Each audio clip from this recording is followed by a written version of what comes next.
All right, y'all. So I was just going back looking at Mackenzie Dern, her interview before her fight with Angela Hill, and I was just kind of listening to some of the things that she was talking about because when this interview came out, I was kind of busy doing some things. Y'all know I'd be out of town, but I'll come back and do some videos of my own on some of the bigger things. But I was just, listening to her take, on different things, and I just saw that she done put her prediction in for the anticipated championship fight between Zhang Weili and Amanda Lemos, and I see Mackenzie Dern done made her pick.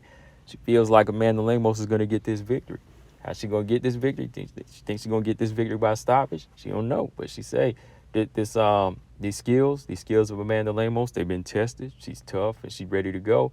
And, I know a lot of people are feeling like Zhang Weili has, this in the bag. She's the heavy favorite because she's been here before. She's a, elite fighter. Her training is, intense. But so is Amanda Lemos. Y'all can't forget now, Amanda Lemos, she's intense too, and she brings a lot to the table in this fight. And, I haven't made my pick yet, but I can definitely see where Mackenzie Dern is coming from when, she says, like, her ground game, her counterpunch skills could get her a submission or a finish on the feet. This is what she basically said. She said, I think Amanda Lemos is going to win. She's tough, strong, and a good counterpuncher. I think she's going to get the W, and I think she has a ground game too. So I think she'll get it, and it'll be a great fight. So I agree with that. It's going to be a great fight. Who's going to get it? I don't know yet. I'm still trying to watch these fights and see how this style matches up, how these styles match up. But people have to understand now, Weili may be a few levels above Amanda Lemos, but really Amanda Lemos, her come up is just about the same. It's just about the same. They both face, about the same level of competition at times.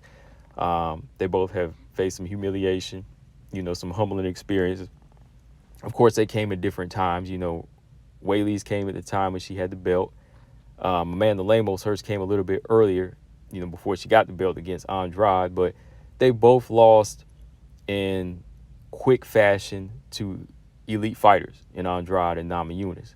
So I think they both understand like how important it is to be humble and what it is, what it's like to be on that type of losing end in the first round and not have that chance to really show their skills. So I think every day, both Lemos and Weili, and especially Lemos after that fight, she's been working and trying her best to never let a fight go in that direction. That's why she bounced back with 2 wins by finish, over Waterson and Rodriguez. Same with Weili. When Weili lost to Rose, she came back, tried to fight her again, lost again, did a little better, but still came up short.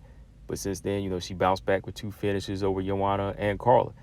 And so we kind of match up their climbs up the rankings. You can see, Lemos, she's got a lot of first-round finishes, submission wins, knockout wins. But as the competition got stiffer, she's been having to work on her game, and she's been having to go to the distance with some of these tougher fighters, But I think in this type of fight here, she definitely understands, what Weili's doing. They're watching. They see how intense she is, but Lemos knows how intense she can be, and it's just a matter of taking what she used to do and bringing it up to this level, right? Like her as a counterpuncher, her as a, solid kickboxer, being able to walk your opponents down with that type of pressure. It's not going to work the same way as it did against Masra Ruiz or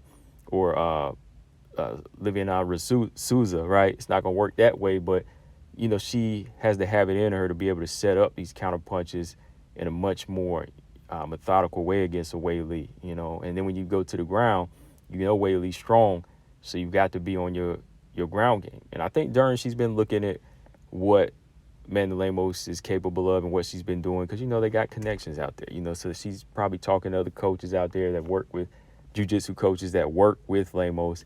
And Dern being a jiu-jitsu legend herself, she knows what Lemos is capable of and how she looks on the ground. They probably worked together, come across each other before. So, yeah, I can definitely agree with her on this pick, man.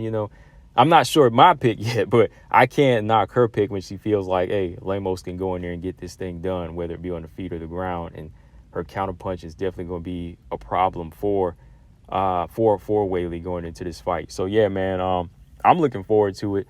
I just wanted to talk about one of the other strawweights in the division and their picks. And, yeah, she thinks she's a good counterpuncher and she's got the ground game. So, I think it's safe to say, we got a well-rounded fighter versus another well-rounded fighter. One might stand out more in the speed and the strength.